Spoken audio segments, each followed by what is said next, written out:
ঢাকা এখন অনেকটাই ফাঁকা।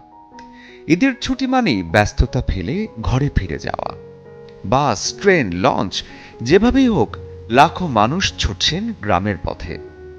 ঈদের আনন্দ ঘিরে শহরের কোলাহল পেছনে ফেলে শুরু হয়েছে এক অন্যরকম যাত্রা।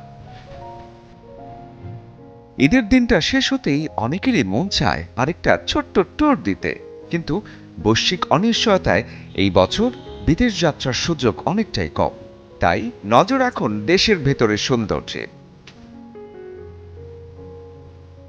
বিশ্বের দীর্ঘতম সমুদ্র সৈকত কক্সবাজার। ঈদের ছুটিতে এখানে পা রাখলেই মনে হবে শহরের ক্লান্তি যেন ঢেউয়ের সাথে ভেসে যাচ্ছে।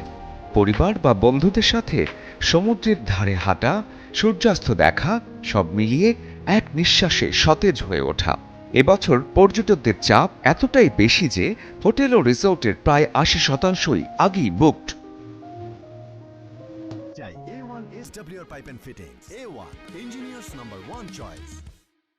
তবে যারা সমুদ্র নয়, খুঁজছেন পাহাড়ের শান্তি, তাদের জন্য প্রস্তুত বান্দরবান।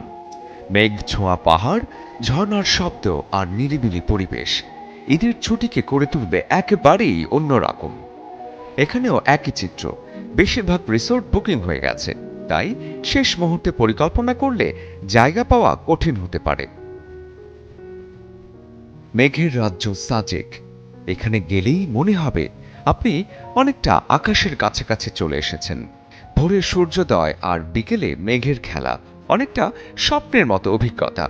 বন্ধুদের সাথে ছোট্ট ট্রিপ বা কাপলদের জন্য সাজেক এখন সবচেয়ে ট্রেন্ডিং স্পটগুলোর একটি। ঈদ মানে শুধুই ঘরে ফেরা নয়, নতুন করে নিজেকে খুঁজে পাওয়া। এই ছুটিতে যদি পরিকল্পনা থাকে একটু দূরে যাওয়ার, তাহলে দেশের এই জায়গাগুলো হতে পারে ঈদ পরবর্তী গন্তব্য। শরীফুল হক, চ্যানেল 24।